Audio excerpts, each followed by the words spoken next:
Welcome to Thriving Tribesmen. My name is Kuri, your host, and I'm excited to be making this episode. So I get this question quite a lot. When do I decide to go for a divorce? And usually when I hear this question, I'm thinking to myself, or at least the question that person is asking is this relationship worth fighting for? And for most guys, when they get to this point where they're asking this question, is because they've tried every single thing to change their relationship. They want a relationship with this woman.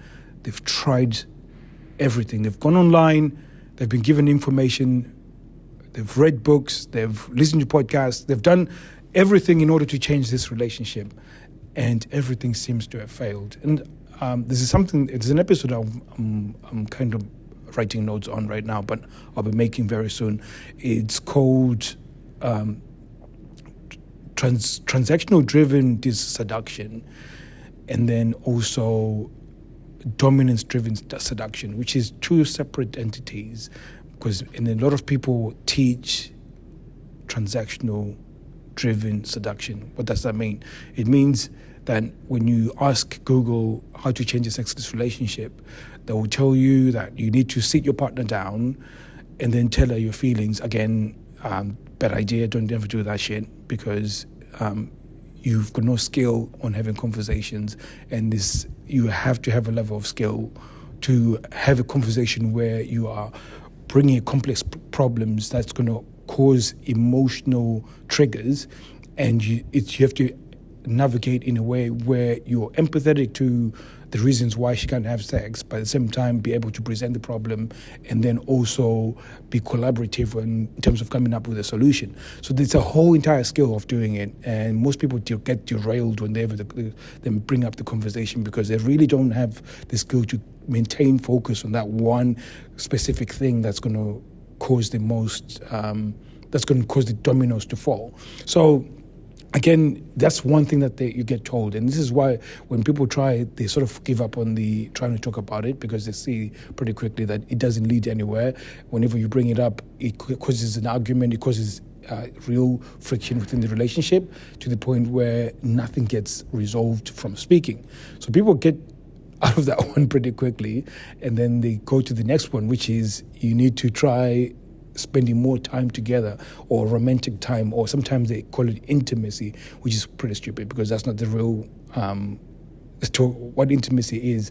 There's a thing that we call, I used to teach, called intimacy is ugly. So when you think about intimacy, people think of this whispering and candlelight and slowing down of things, and that's seduction, but they confuse seduction with intimacy. Anyways, so they say spend a bit more time and be more intimate. So, and some of those things will be date nights, weekends away, all these couples retreats, so on and so forth. And those are just occasions that you're creating in order to explore more sexual discomfort. Because really, when you are within a sexless relationship, the issue isn't the problem of that she's low desire, or she's not spending enough time with you, or you're not spending enough time with her. It means a lot of the problem is that she's got sexual discomfort. There's sexual discomfort within your relationship, and she finds it easier not to have sex than to actually have sex. So it's again becomes a paradigm shift, or at least you have to have an ability to present the value of sex and cause a paradigm shift inside of her, so she can take ownership for sex. Because it's not just something that she gives you, but it's something that you both share within the relationship, which is very, very important. And I'm going to get back to the point when you should go for divorce, and why most people shouldn't be divorcing. So within this frame of mind, you have to think about this, and then think, okay, what's the next thing they say? Is that she's suffering anxiety and depression and stress, so therefore you should be doing more around the house. So again, this is where most guys go. They start doing anything and everything around the house. And again, this is tragic, because when she is not doing as much around the house, you become the errand boy. She's lowered her investment to the family, which then lowers her value towards, or at least not lowers the value, she lowers the value she gets from the relationship. So the way she sees the relationship, it's a depreciating thing to her because she's not putting in the time or the investment towards it. So she starts lacking to see value. And this is where a lot of people find these women that are sort of over 40 that are sort of getting divorced. A lot of them come from this frame of mind here because they feel lost within a relationship because they've lost that sense of ownership of certain parts of the relationship. So, for example, washing dishes and doing stuff around the house is mundane and boring, but you can derive a lot of satisfaction and validation from it. If you are devoted to your family and you're devoted to service to your family, which is something that is missing, and therefore because they miss out on this greater sense of validation within that relationship, they feel like they can find it somewhere else. So you get a bunch of women that are initiating divorces. They come from this frame of mind. So again, if your partner is asked for a divorce, she's most likely coming from this frame of mind because she feels like the relationship isn't that valuable because either she is doing all the stuff around the house and she feels like maybe she doesn't have a partner, or maybe you are doing everything around the house and then she feels like I'm not worth anything because you've lowered the investment to the point where it's now affecting her self-esteem. So anyways, I'm really going a long way around to explain about whether it's a good idea to divorce or not. But I'm trying to paint the picture so you can see where most people make mistakes in terms of when they say they've tried everything, and to show that really you've tried everything that you think was right in order to change the relationship, but you haven't tried the thing that will change your sexless relationship. And really changing the sexless relationship, now I think there's one more thing I would have mentioned, but I think I'm just going to go straight into what would change a sexless relationship. There's a few things that we've explored in the past few episodes. Some of it was dominance, some of it has been leadership, some of it has been sexual discomfort. And when it comes to sexual discomfort, it's something that is, again, influenced by multiple things. So you could have influenced a little bit of that, and you've compounded it over a few years when you've been trying to fix your sexless relationship. But the initial things that would have caused it could be the fact that she doesn't see value in the relationship because she was never taught to see value within that relationship. It could be a case of that she's never had male role models that gave her a sense of having to follow a leader within a relationship. So again, she's got a negative view of a man, but even though she's married to you, even though she's told you that she loves you, she's never been fully able to let go and give you trust and confidence in your leadership. So again, that becomes detrimental over many years. So again, it becomes very important to reclaim those or re-establish those within your relationship in order to change the sexless relationship. Now, if you've been doing transactional stuff, it is definitely not the best way of changing a sexless relationship because you can see that it doesn't create that environment where she trusts your leadership, where she feels safe. Anxiety drops away because you're showing a dominance. And that's part of the side of dominance because, and again, for you that are new to listening to this podcast, dominance isn't taking away her free will.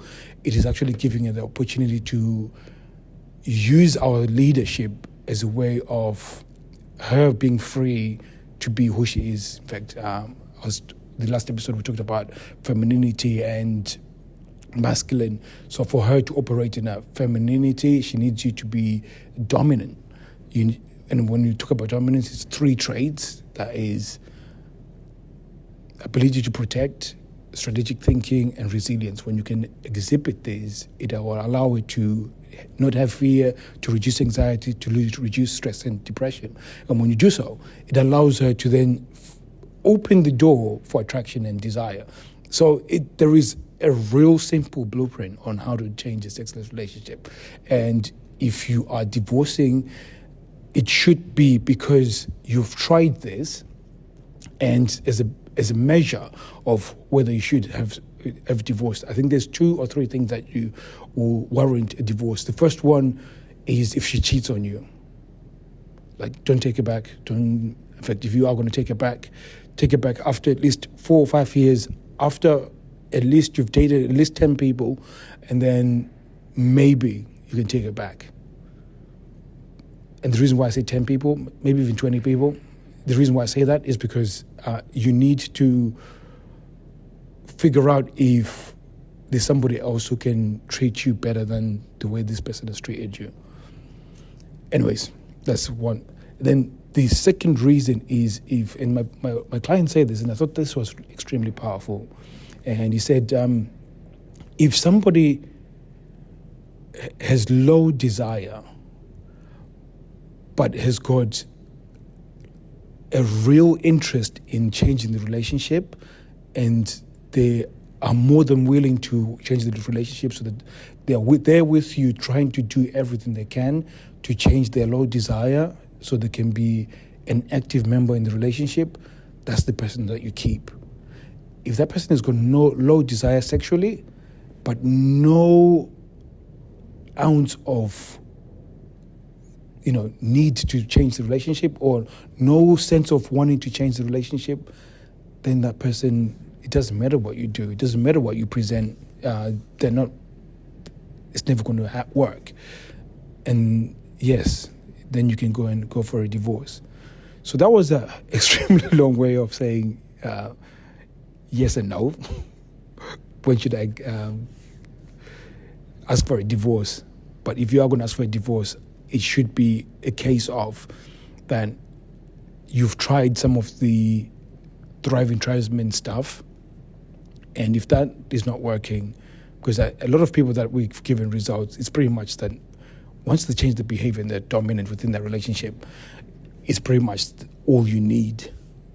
There's other skills that we would then teach you as well, but the biggest breakthrough that we'll get is when you are dominant within a relationship, when you can show leadership, get her to trust your leadership, which is submission. I know the S word is a terrible thing to say in these times, but when she's submissive to you, which submission means she's just got confidence in your leadership. So it doesn't mean that she's got no opinions or anything like that. It just means that she's got confidence in your leadership. She trusts and has confidence in your leadership. And that's what submission is. That is extremely powerful for a relationship. It moves from the realms of transactional to the realms of symbiotic, which means that while I offer you this leadership, as you are submissive, we both benefit from this type of relationship. So an example of a symbiotic relationship is those small fish that clean the gills of a shark. A shark could eat them, but the shark needs them because when it cleans the gills, then it means that it stays alive, doesn't get bacteria or die. So it becomes this necessary thing that it's eating the food from the shark's gills, but at the same time, while it's doing that, no other fish is going to be preying on them because they're close to a shark. So it becomes this symbiotic relationship. So again, that's how you look at the dynamic around changing a sexless relationship and what you're trying to achieve, or at least the frame of mind that you want to harness within that changing of a relationship. If she's got no desire to do that at all, then you should not be there anymore in that relationship. That's not worth. Like, if she doesn't want to be part of that, then yeah, you can ask for a divorce. So hopefully that clears that up, and it's something that I wanted to get off my chest for a while, because I keep getting the same question. A lot of times when people ask me this question, it's because they've come from this transactional side of things and they're just tired of the whole thing, because a lot of it is bullshit. So I totally understand where they're coming from. So thank you very much, guys. I'm going to knock it on the head here. I'll be seeing you guys soon. Take care.